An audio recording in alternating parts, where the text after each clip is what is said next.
Good morning, and thank you for joining me on the path to liberty.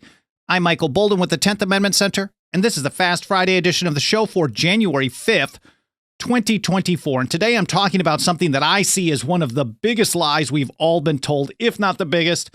It's also one of the worst, too, because it's almost universally accepted as truth, even by many people who are friends to our work, friends to the Constitution, friends to liberty. And let's get right to it. One of the best ways to sum it up came from this post from a friend of ours over on X this week. Let me just read this to you. Obey the Constitution and void 80% of its size, scope, and cost. That's not the lie. I would just say that's an understatement at 80%, but that's another episode. This is the important part. How do we do that? Through an educated electorate that will put in place those that will obey the Constitution. In other words, the way to enforce the Constitution against people who violate their oath, who usurp power, who put in place unconstitutional acts, is to vote the bums out.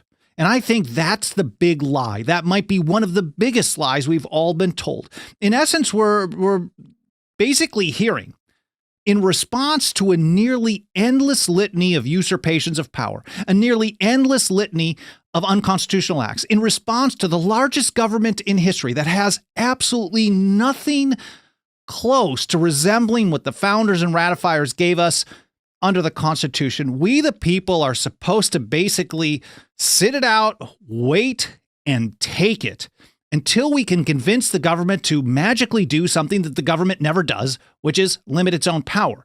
Until we can convince the government to stop doing what the government was never supposed to do in the first place. Now, setting aside what we're supposed to be doing instead for a few minutes, I want to first point out the absurdity of this strategy. And Lysander Spooner is the best way to do that. And here he is in his Defense for Fugitive Slaves of 1850, a great essay. He said, to say that an unconstitutional law must be obeyed until it is repealed is saying that an unconstitutional law is just as obligatory as a constitutional one. Just think about that. If you have to obey an unconstitutional act until the government says, oops, we made a mistake, that's unconstitutional, that has the same legal force as a constitutional act where the government says you have to obey it until, well, they decide that they don't want to have that law anymore. So in essence, is kicking all the power to the people who are violating the Constitution. And again, this is totally absurd, and that's how Spooner puts it as well. He said, there would therefore be no difference at all between a constitutional and an unconstitutional law in respect to their binding force. And that would be equivalent to abolishing the Constitution and giving to the government unlimited power.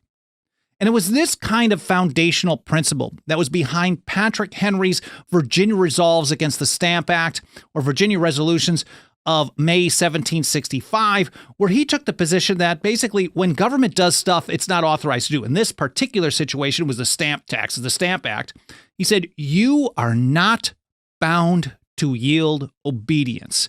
And this was a big part of the radical change in the viewpoints of the people, the real American Revolution, 1760 through 1775. Before the shot heard round the world, this radical change in the viewpoints of the people was that, well, government has limits. And when government goes beyond those limits, that's a usurpation of power. It's void, and no one is bound to yield obedience. But we can go even further back than Patrick Henry, all the way to Algernon Sidney, who was considered a hero and a martyr for liberty by many of the American revolutionaries because he was put to death for merely writing stuff against the people in power, not even publishing it in the late 17th century. And this is one of my favorite quotes from Sidney. That which is not just is not law, and that which is not law ought not to be obeyed. Ought not to be obeyed. Thomas Jefferson not only cited Algernon Sidney as one of his main influences for the Declaration of Independence, he also called his book that he got killed for, Discourses Concerning Government or Discourses on Government, quote, the best elementary book on the principles of government as founded in natural right, which has ever been published in any language. That is a heck of a 5-star review on Algernon Sidney's work from Thomas Jefferson. Anyways, without getting too sidetracked on that, I want to point out an episode that I did on Sydney back in December of 2023. That which is not law ought not to be obeyed. This is the title, perfect for it, something we need to remember all the time. That'll be in the show notes over at 10thamendmentcenter.com/path to liberty, all spelled out, 10thamendmentcenter.com/path to liberty.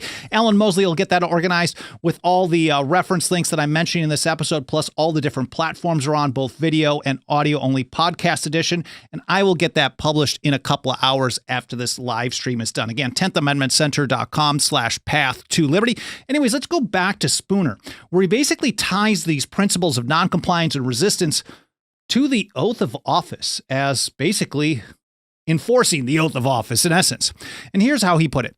But for this right on the part of the people to resist usurpation on the part of the government, the individuals constituting the government would really be, in the view of the Constitution itself, absolute rulers and the people absolute slaves. TLDR. If you're relying on government to say that the government screwed up and the government's going to stop doing what the government shouldn't have been doing, then they have unlimited power. But if the people resist usurpations of power, that's what keeps them in check, according to Spooner. He goes into some more detail in this paper, which you really should read in full. Here's a little more, though. The oaths required of the rulers to adhere to the Constitution would be but empty wind as a protection to the people against tyranny. Now, mind you, words on paper don't enforce themselves. Spooner even referred to the Constitution as a parchment barrier. So did James Madison during the ratification debates in the Federalist Papers. Words on paper don't stop tyrants. But it's an important point here. He goes further. He said, if the Constitution at the same time that it required these oaths committed the absurdity of protecting the rulers when they were acting contrary to the Constitution. So this is, again, Spooner calling it absurd and giving government unlimited power. We can go back to the ratification time and see similar things about the oath of office, which I think is very important to point out, because if we're talking about what to do about people who are stealing power, that's a usurpation of power, they are violating their oath. So do you still give them your support just because someone else might be worse by violating their oath? I mean, it's either a violation or not. That to me is all an F. They all get an F. Anyways, McLean, we're going to explain a little more detail on that from St. George Tucker in just a moment. Archibald McLean in the North Carolina Ratifying Convention put it this way. No officer will be bound by his oath to support any act that would violate the principles of the Constitution. Governor Morris went even further, saying none of them should get our support. He said, if their duty, their honor, and their oaths will not bind them, let us not put into their hands our liberty and all our other great interests. And as I just mentioned, St. George Tucker explained what it means to be an oath breaker. And it's kind of a long passage, but it's important stuff. He said, acts of Congress to be binding must be made pursuant to the Constitution. Otherwise, they are not laws, but a mere nullity, or what is worse, acts of usurpation. So this is kind of already leaning back towards what Patrick Henry had to say, what Algernon Sidney had to say in the 17th century as well. Tucker continued, the people are not only not bound by them, these acts of usurpation, but the several departments and officers of the governments, both federal and state, are bound by oath to oppose them. So anytime they go beyond the limits of the Constitution, first of all, you're not waiting for the government to say, oops, sorry, we went beyond the limits of the Constitution. Everybody who's taken an oath to the Constitution, to the best of their ability, they are bound by their oath to not only just not obey them, but to actually oppose them. And Tucker explained it like this. For being bound by oath to support the Constitution, they must violate that oath whenever they give their sanction, by obedience or otherwise, to any unconstitutional act of any department of the government. And that is extremely broad. And I think it covers basically everyone in office. You might find an exception here and there of someone who is not going out of their way who is going out of their way almost constantly to oppose the tens of thousands of unconstitutional regulations, laws, acts, orders, and rules that are on the books today. But I think it's almost impossible to be in office, to take an oath of office, and actually to follow that oath. It's part of the reason why I don't actually even recommend people do that. And I know some people say, oh, Tucker's view, well, that's too strict then. How can we go along with that? And maybe actually it's time to start having a strict line in the sand when it comes to the Constitution of Liberty, because this whole not being strict thing has been an absolute failure. It has not worked out too well, unless, of course, you absolutely love massive government that doesn't follow the rules given to it in the Constitution. Arbitrary power, one of the so-called grievances in the Declaration of Independence, the largest government in history. If you love that stuff, then basically this not too strict approach to the Constitution is working out absolutely perfectly. And then we also have to remember that merely choosing one evil versus another, the lesser of two evils, they'll tell us, as if getting an F grade is worse than an F grade of a different person. Side note, this is not a state of freedom. It's not even close. It's a population on its knees begging for scraps. Here's how Thomas Jefferson put it in 1784. An elective despotism was not the government we fought for. Richard Henry Lee, his friend in Virginia, writing to Samuel Adams in October of 1787, had a very similar take. This is a paraphrase. He said, the people did not fight the British to be brought under despotic rule under the notion of strong government, or in the form of elective despotism. Chains being still chains, whether made of gold or iron.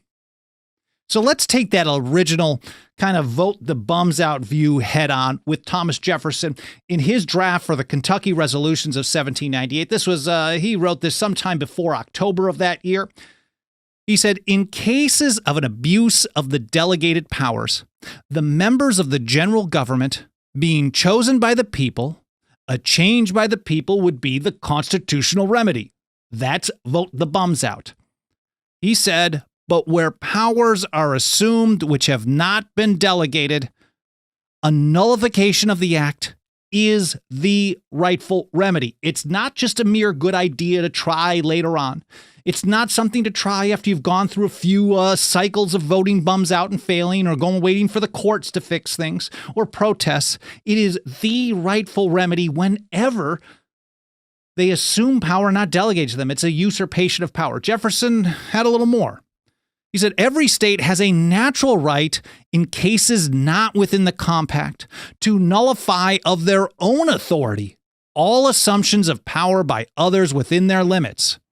That without this right, this is where Spooner is going as well, they would be under the dominion, absolute and unlimited, of whosoever might exercise this right of judgment for them. In other words, if you wait for the government to tell you that the government violated the Constitution instead of taking action to resist and nullify them as soon as they go beyond the limits, you are handing to the government unlimited power. Whether it was Thomas Jefferson in 1798 or Lysander Spooner in 1850, it's the exact same message. So Thomas Jefferson, the TLDR or TLDW, too long didn't watch, his view is this: voting the bums out is only supposed to be used in situations where you basically don't like the policy, but they're still within the bounds of the Constitution. And that's not the case in almost any situation today. I can't think of an example where that is the situation. For everything else, again, a nullification of the act is the rightful remedy. So the big lie is